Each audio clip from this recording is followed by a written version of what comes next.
ବର୍ଷର ରିଙ୍କୁ ତା ବାପାଙ୍କ ସାଥିରେ ଗୋଟେ ଛୋଟ ଗାଁରେ ରହୁଥିଲା। ଆଉ ତା ମା ଗୋଟେ ରୋଗରେ ପଡ଼ି ମରିଯାଇଥିଲେ। ସେଥିପାଇଁ ରିଙ୍କୁ ସଦାବେଳେ ମନ ଦୁଃଖରେ ରହୁଥିଲା।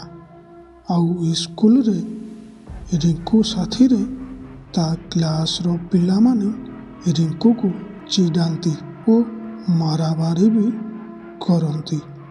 ହେଲେ ସେଦିନ ରାତିରେ ରିଙ୍କୁ ସାଥିରେ ଏମିତି କିଛି ଘଟଣା ଘଟିଗଲା ଯାହା ରିଙ୍କୁର ଜୀବନକୁ ବଦଳେଇ ଦେଲା।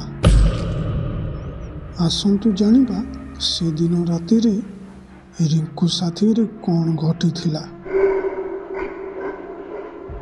କାହାଣୀଟି ଆରମ୍ଭ କରିବା ପୂର୍ବରୁ ଆପଣମାନେ ଆମ ଚ୍ୟାନେଲକୁ ନୂଆ ଆସିଥିଲେ ଚ୍ୟାନେଲକୁ ସବସ୍କ୍ରାଇବ୍ କରିବାକୁ ଜମାରୁ ଭୁଲିବେନି। ଚାଲନ୍ତୁ କାହାଣୀ ଆଡ଼କୁ ଯିବା। ଗୋଟେ ଦିନ ସ୍କୁଲରେ ରିଙ୍କୁକୁ ତା ସାଙ୍ଗମାନେ ଚିଡ଼େଇଲା ସମୟରେ ରିଙ୍କୁ ସେଠାରେ ଜଣକୁ ବାଡ଼େଇ ଘରକୁ ଦୌଡ଼ିବାକୁ ଲାଗିଲା। ହେଲେ ତା ପଛରେ ବି ତା ସାଙ୍ଗମାନେ ତାକୁ ବାଡ଼େଇବା ପାଇଁ ତାର ପଛରେ ଧାଇଁଲେ। ରିଙ୍କୁ ତା ସାଙ୍ଗମାନଙ୍କଠୁ ବଞ୍ଚିବା ପାଇଁ ପାଖରେ ଥିବା ଗୋଟେ ବିଲ ଭିତରକୁ ଲୁଚିବା ପାଇଁ ଚାଲି ଆସିଲା।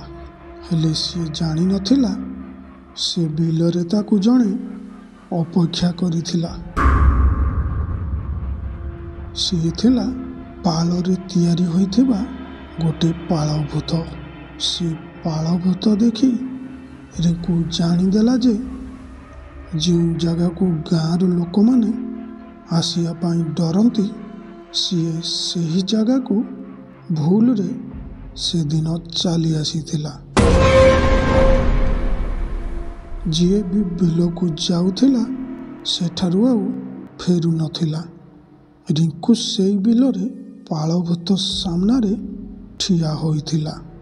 ସେଇ ସମୟରେ ରିଙ୍କୁ ପାଖରେ ପହଞ୍ଚିଗଲେ ତାକୁ ମାରିବାକୁ ଆସିଥିବା ସାଙ୍ଗମାନେ।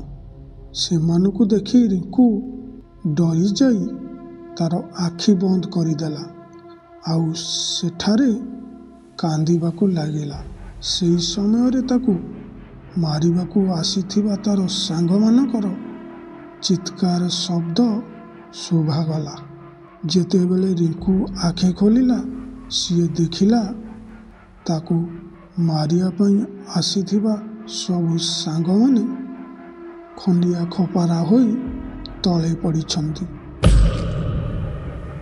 ଏସବୁ ଦେଖି ରିଙ୍କୁ ପୁରା ଡରି ଯାଇଥାଏ। ସେଠାରୁ ସିଏ ତୁରନ୍ତ ଘରକୁ ପଳେଇ ଆସିଲା। ରାତିରେ ଶୋଇବା ସମୟରେ ରିଙ୍କୁ ଭାବିଲା ଯେ ପାଳ ଭୂତ ତ ସମସ୍ତଙ୍କୁ ମାରିଲା ହେଲେ ମୋତେ କାହିଁ ଛାଡ଼ିଦେଲା। ଏମିତି ଭାବି ଭାବି ସେ ଶୋଇପଡ଼ିଥିଲା। ଅଧରାତିରେ ହଠାତ୍ ଗୋଟେ ଶବ୍ଦରେ ତାର ନିଦ ଭାଙ୍ଗିଗଲା। ରିଙ୍କୁ ଯେମିତି ଝରକା ପାଖକୁ ଦେଖିଛି ସେଇ ଝରକା ପାଖରେ ଛିଡ଼ା ହୋଇଥିଲା ସେଇ ପାଳ ଭୂତ। ରିଙ୍କୁ କିଛି କରିବା ଆଗରୁ ପାଳ ଭୂତ ତା ଲମ୍ବା ହାତ ଝରକାରେ ବଢ଼େଇ ରିଙ୍କୁ ହାତକୁ ଧରି ପକେଇଲା। ରିଙ୍କୁ ଯେତେ ଚେଷ୍ଟା କଲା ହେଲେ ସେଠାରୁ ଖସି ପାରିଲା ନାହିଁ। ସେହି ସମୟରେ ରିଙ୍କୁକୁ ଦେଖାଗଲା ଗୋଟିଏ ଛୋଟ ପିଲାର ଛବି। ସେଇ ଛୋଟ ପିଲାଟି ଖେଳିଲା ସମୟରେ ତାର ବଲ୍ଟି ହଜିଯାଇଥିଲା ସେଇ ବିଲରେ। ସେଇ ବଲ୍ଟି ଖୋଜିବା ପାଇଁ ସେଇ ବିଲକୁ ସେ ଚାଲି ଆସିଥିଲା। ହେଲେ ସିଏ ଛୋଟ ଜାତିର ପିଲା ଥିଲା ବୋଲି ତାକୁ ଗାଁ ଲୋକେ ସେଇଠାରେ ବାଡ଼େଇ ବାଡ଼େଇ ମାରି ଦେଇଥିଲେ। ଆଉ ଛୋଟ ପିଲାଟିର ଲାଶକୁ ଲୁଚେଇବା ପାଇଁ ଗାଁର ଲୋକମାନେ ପାଳରେ ତିଆରି ହୋଇଥିବା ପାଳ ଭୂତ ସାଥିରେ ବାନ୍ଧି ଲୁଚେଇ ଦେଇଥିଲେ। ରିଙ୍କୁ ଏସବୁ ଦେଖିଲା ପରେ ଜାଣିଦେଲା ଯେ ସେଇ ପାଳ ଭୂତଟି ତାରି ଭଳିଆ ଗୋଟେ ଛୋଟ ପିଲା ଥିଲା ଆଉ ତା ସାଙ୍ଗରେ ସାଙ୍ଗ ହେବାକୁ ଚାହୁଁଥିଲା। ପାଳ ଭୂତର କାହାଣୀ ଜାଣିଲା ପରେ ରିଙ୍କୁ ତା ସହିତ ସାଙ୍ଗ ହେଲା।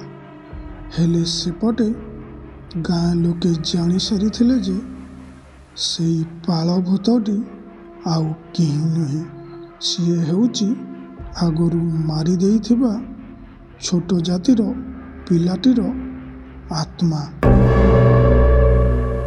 ଆଉ ଏପଟେ ରିଙ୍କୁ ଆଉ ତା ସାଙ୍ଗ ପାଳ ଭୂତ ସାଥୀ ହୋଇ ସାଙ୍ଗ ହୋଇ ଖେଳନ୍ତି ଓ ସାଙ୍ଗ ହୋଇ ବୁଲାବୁଲି ମଧ୍ୟ କରନ୍ତି।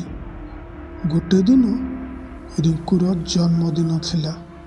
ସେଦିନ ସ୍କୁଲରେ ତାକୁ ତା କ୍ଲାସର ପିଲାମାନେ ପୁଣି ଥରେ ତାକୁ ହଇରାଣ କଲେ ଆଉ ରିଙ୍କୁକୁ ବାଡ଼େଇ ବାଡ଼େଇ ତାର ଗୋଡ଼ ହାତ ଖଣ୍ଡିଆ ଖପରା କରିଦେଇଥିଲେ। ହେଲେ ସେଦିନ ଏମିତି କିଛି ଘଟଣା ଘଟିଗଲା ଯାହା ଗାଁ ଲୋକେମାନେ ପୁରା ଡରି ଯାଇଥିଲେ।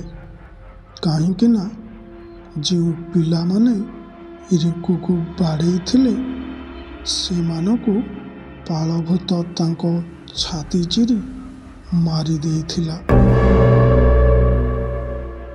ପିଲାମାନେ ଏମିତି ମରିବା ଦେଖି ଗାଁର ଲୋକମାନେ ରାଗିଗଲେ ଆଉ ପାଳ ଭୂତକୁ ନିଆଁରେ ଜାଳି ସବୁଦିନ ପାଇଁ ଶେଷ କରିଦେବା ପାଇଁ ସବୁଆଡ଼େ ଖୋଜାଖୋଜି କରୁଥିଲେ। ହେଲେ ସେ ପାଳ ଭୂତ ତାଙ୍କୁ କେଉଁଠି ବି ମିଳିଲା ନାହିଁ। ରିଙ୍କୁର ବାପା ବି ରିଙ୍କୁକୁ ସବୁଆଡ଼େ ଖୋଜାଖୋଜି କରୁଥାନ୍ତି। ଖୋଜାଖୋଜି କରିଲା ସମୟରେ ହଠାତ୍ ସିଏ ଦେଖିଲେ ରିଙ୍କୁ ଆଉ ତା ସାଙ୍ଗ ପାଳ ଭୂତ ଦୁହେଁ ସାଥୀ ହୋଇ ତାଙ୍କ ଆଡ଼କୁ ଆସୁଥିଲେ। ରିଙ୍କୁର ବାପା ରାଗିଯାଇ ପାଳ ଭୂତଠାରୁ ତାଙ୍କ ପୁଅକୁ ରକ୍ଷା କରିବା ପାଇଁ ନିଆଁ ହୁଳା ନେଇ ପାଳ ଭୂତ ଆଡ଼କୁ ଗଲେ। ହେଲେ କିଛି କରିବା ଆଗରୁ ପାଳ ଭୂତ ରିଙ୍କୁର ବାପାଙ୍କ ତଣ୍ଟିକୁ ତାର ହାତରେ ଜାବୁଡ଼ି ଧରିଲା। ରିଙ୍କୁ ତା ବାପାକୁ ଛାଡ଼ିଦେବାକୁ ପାଳ ଭୂତକୁ ନେହୁରା ହେଲା। ହେଲେ ପାଳ ଭୂତ ତାର ବାପାଙ୍କୁ ଛାଡ଼ୁ ନଥାଏ। ରିଙ୍କୁ ରାଗିଯାଇ ତଳେ ପଡ଼ିଥିବା ନିଆଁ ହୁଳା ଉଠେଇ ତାର ସବୁଠୁ ଭଲ ସାଙ୍ଗ ପାଳ ଭୂତର ଦେହରେ ନିଆଁ ଲଗେଇ ଦେଲା। ପାଳ ଭୂତ ନିଆଁରେ ଜଳିଲା ସମୟରେ ରିଙ୍କୁର ବାପାଙ୍କୁ ଛାଡ଼ିଦେଲା। ହେଲେ ସେତେବେଳକୁ ବହୁତ ଡେରି ହୋଇଯାଇଥିଲା। ରିଙ୍କୁର ବାପା ମରିସାରିଥିଲେ। ସେଦିନ ରାତିରେ ରିଙ୍କୁ ଦୁଇ ଜଣଙ୍କୁ ହରାଇ ବସିଲା। ଜଣେ ତା ବାପା ଆଉ ଜଣେ ସବୁଠୁ ତାର ଭଲ ସାଙ୍ଗ ପାଳ ଭୂତ।